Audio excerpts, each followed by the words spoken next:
नमस्कार दोस्तों, मैं अभिषेक उपाध्याय आप सभी का बहुत बहुत स्वागत करता हूं। मेरे न्यूज़पेपर के जितने भी रीडर हैं सभी का मैं स्वागत करता हूं और हमारे चैनल के जो दर्शक हैं उन सभी का भी मैं स्वागत करता हूं।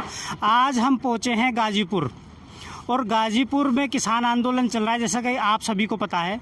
और आज हमारे साथ हैं ऊन तहसील जिला शामली से एक किसान हैं, उनका परिचय उन्हीं से जानेंगे। नमस्कार जी। नमस्कार जी। सबसे पहले आपका परिचय। मेरा नाम परविंदर चौधरी है जी। मैं शामली जिले के ऊन तहसील अध्यक्ष भारतीय किसान यूनियन और यहाँ गाजीपुर बॉर्डर किसानों का समर्थन करने के लिए आया हूँ जी। आप ये बताइए कि इतनी गर्मी में और मौसम आप देख रहे हैं, कभी आंधी कभी तूफान, तो किसान कैसे यहाँ पे डटा हुआ? देखो, किसान फिलहाल एक बहुत बुरे दौर से और मजबूरी के दौर से गुजर रहा है जी। क्योंकि सत्ता ने इस कदर कुचल के रख दिया किसान को, इस कदर परेशान है कि 10 बजे के बाद रोड तो दूर की बात है, पैर रखना भी मुश्किल है। उसके बावजूद भी, इतनी गर्मी के बावजूद यहाँ किसान डटा हुआ है। लेकिन उनकी मजबूरी है, वे संघर्ष कर रहे हैं। लेकिन ये भारत सरकार जो है उनकी तरफ रत्ती भर भी नहीं देख रही है। काश ऐसा होता कि ये अन्नदाता है, अगर ये अन्न नहीं उगाएगा तो जितनी भी जनता है, चाहे वो सरकार हो चाहे शहरी हो, कोई भी हो, वो सब आत्महत्या करने पर मजबूर हो जाए, क्योंकि किसान ही अन्नदाता है। लेकिन जो किसान आत्महत्या कर रहा है इसके पीछे कारण क्या है?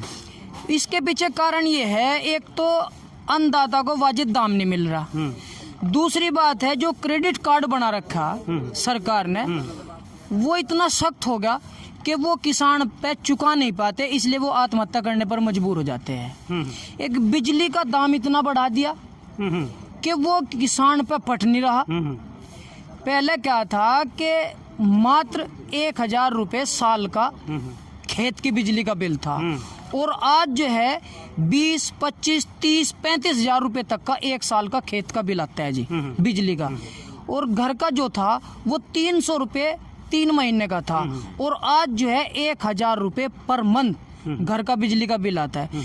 किसान की आय तो है नहीं, और जो थोड़ी बहुत जैसा गन्ने की फसल किसान बो लेता है उसका पेमेंट जो है मिल मालिक रोक ले, तो उसका पेमेंट भी टाइम पर नहीं मिल पाता। जो राशन से, दुकान से या सामान उधार लेते हैं किसान, वो चुका नहीं पाते।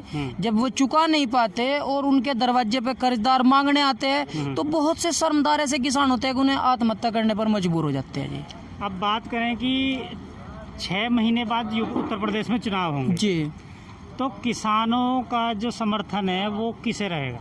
देखो, फिलहाल इस बात की कोई चर्चा नहीं है। हम उस किसान उसके साथ है जो किसान को, किसान की जो फसल है उसका वाजिब दाम दे, उसके साथ हम साथ रहेंगे जी।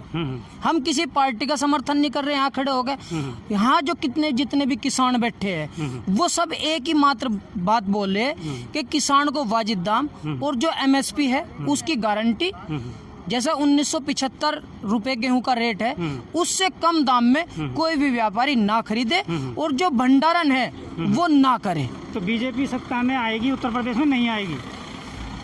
जैसे फिलहाल का माहौल चल रहा, जिला पंचायत के चुनाव भी है, उपचुनाव भी है और पश्चिम बंगाल बीजेपी का सुपड़ा साफ होता रहा है। और मुझे लगता है कि अगर यही हालात रहे तो बीजेपी हर जगह से साफ हो जाएगी।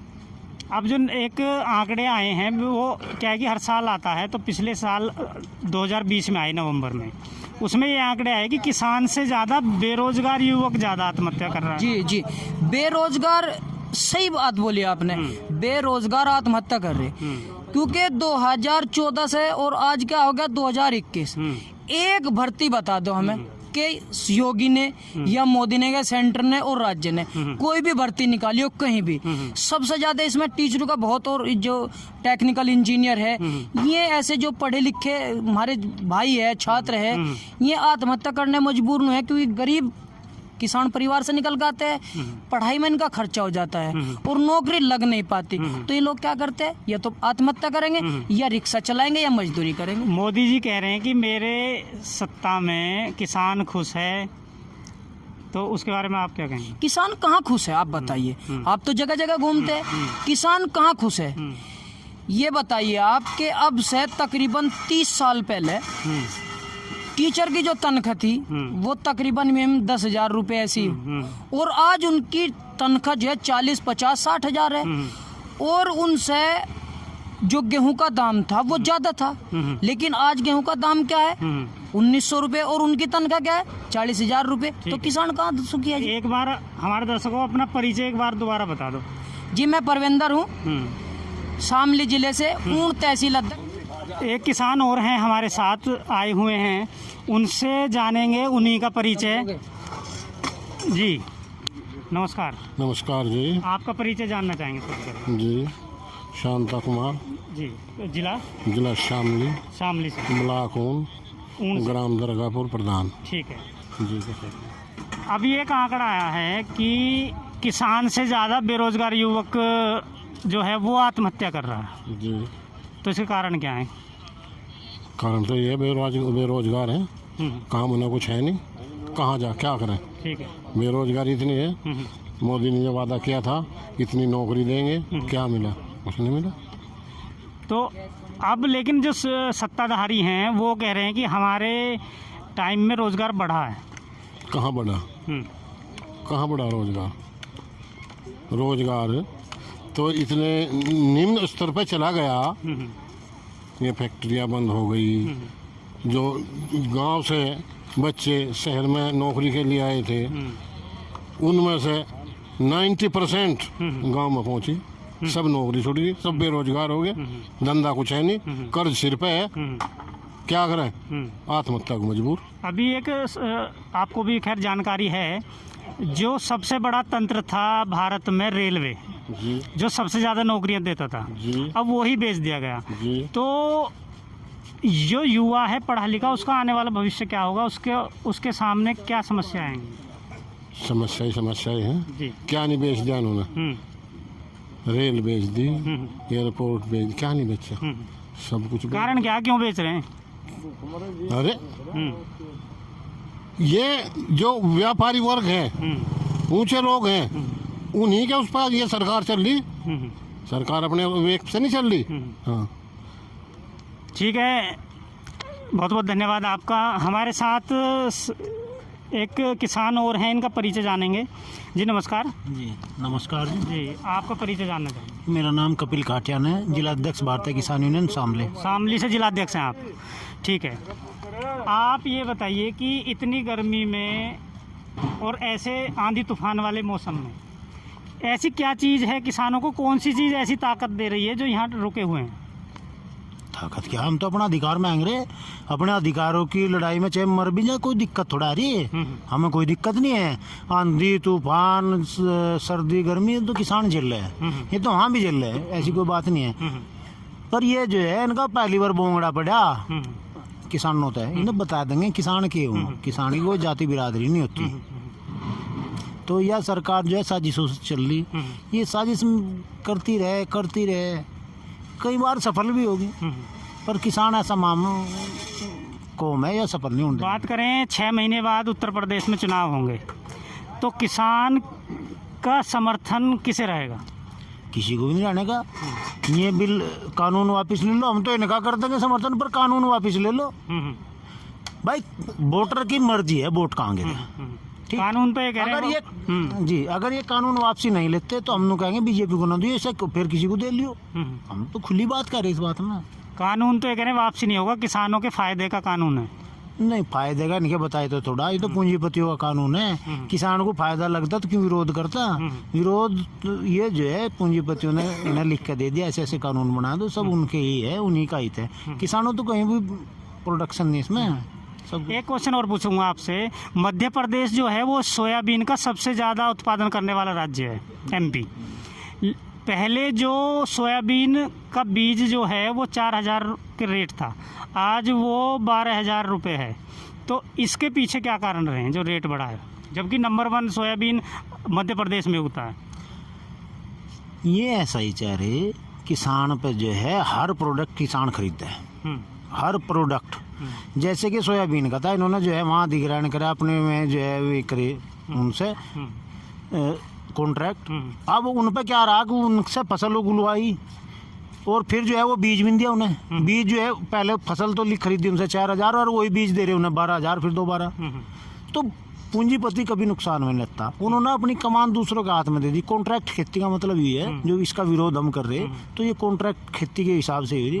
अब ये मान के चलो तीसरा कानून बनाया उन्होंने भंडारण। भंडारण में क्या आपको नुकसान नहीं है? जब किसी वस्तु को खरीद गए भंडारण कर लेंगे, उसे अपने हिसाब से बेचेंगे। जैसे कि आलू 5 रुपए किलो इन्होंने खरीदा और जो है इन्होंने जो है वो 50 रुपए किलो किसान को ही बेच दिया, आम नागरिक को बेच दिया। कि नुकसान नहीं है उसका। हम ये किसान के लिए नहीं है ये धरना, ये जो धरना है ये पूरे देश की जनता के लिए। अगर इसे समझे बारीकी से, पर क्या है इन लोगों ने मीडिया पर कब्जा कर रखा है, ये उस बारीकी में जान नहीं देते। चोर दरवाजे तो इन्होंने ये कानून पास कर रखे हैं, इन्हें समझा नहीं पा रहे। भाई ये कहते हैं कि क्या है कुकर है, और जो ये कानून वापिस ले ले से अंबानी और अडानी चेतेंगे मोदी जी को, तो ये डर रहे। हकीकत बात तो जो बात करें जो मीडिया है जिसको गोदी मीडिया कहते हैं, वो किसानों के मुद्दे को सही से क्यों नहीं दिखा रही है? क्या कारण? नहीं समझे नहीं भाई, किसान पे देने को क्या है? किसान तो अपनी आवाज़ उठा सके। भाई पूंजीपतियों पे तो ढेर रुपये है देने को, उन्होंने दे रखे। भाई इसमें जो है ज़्यादा चर्चा ना करो इस बिल की। आप इसे किसान को जो है खलनायक साबित करो, किसान के आंदोलन को जो है ना दिखाओ। ये सब कुछ चल रहे हैं क्योंकि ये पैसे देते हैं, रिश्वत जिसे कहते हैं, तो उनका चल रहा। मोदी जी की रिश्वत यह है कि भाई तुझे सत्ता में बैठाओ रखेंगे, तेरा फाइनेंस करू जाएंगे तेरी पार्टी को, तू बैठा रहेगा यहाँ। तो ये अच्छा, एक जो मीडिया चला रही है एक सोच और है कि किसान जो है वो एसी में नहीं सो सकता, गद्दे पे नहीं सो सकता, तो ये क्या सोच है? गलत सोच, बहुत गलत सोच है इनकी। क्यों नहीं सो सकता? किसान को नहीं है सुख भोगने का अधिकार। सुख भोगने का अधिकार जो ये दिल्ली में बैठे या जो मीडिया में बैठे लोग ही नहीं है। ऐसा गलत है, गलत सोच है। ये कौन लोग हैं जो किसान को केवल फटी धोती और फटे कुर्ते में देखना चाहते हैं, ऊपर उठता हुआ नहीं देखना चाहते? ऐसा है, ये उस देश में होता है जहाँ तानाशाही सरकार हो। लोकतंत्र में इन बातों का कोई महत्व नहीं है। लोकतंत्र में ही होता है भाई जिस पे जो सुविधा है अपना उसका पूरा प्रयोग करो, जिस पे जो पैसा है धन है उसका उपयोग करो, अपनी सुख सुविधा में लगाओ। तो जैसे और देशों में देख लो आप, हमारे देश में है कि भाई एसी क्यों चल रहा? बहुत छोटी सोच, इतनी छोटी सोच किसी नहीं होनी चाहिए। मतलब किसान वहीं रहना चाहिए, वो तरक्की ना। अरे किसान तो आप जाके देखो, किसान तो ऐसे भी है जो अपने पशुओं के ऊपर भी पंखे चला रहे और बिल दे रहे हैं उनका बकायदा। अगर वे पंखे ना चलावे पशुओं के ऊपर तो उनका बिल 1,000 रुपये महीना कम हो जाएगा। और वहाँ भी चला रहे तो अपने ऊपर एसी लगा सकते। एक हम अपना जो ट्रैक्टर खरीदते हैं वो 7 लाख का खरीदते हैं, या भाई हम अपना रोटावेटर खरीदे 1 लाख का, कल्टीवेटर खरीदे 30,000 का, कि हम 25,000 का एसी लगा सकते हैं? तो ये गलत सोच है। एक पशु की कीमत भी 2.5-3 लाख रुपए होती है। पशु की कीमत 50,000 से लेके और 1 लाख, 1.25 लाख, 2 लाख जो भी है वो होती है। पर सुख तो हम उन्हें भी दे रहे, क्योंकि किस अन्नदाता पे देखे जाए, किसान एक अन्नदाता होता है, बहुत बढ़िया मामला है।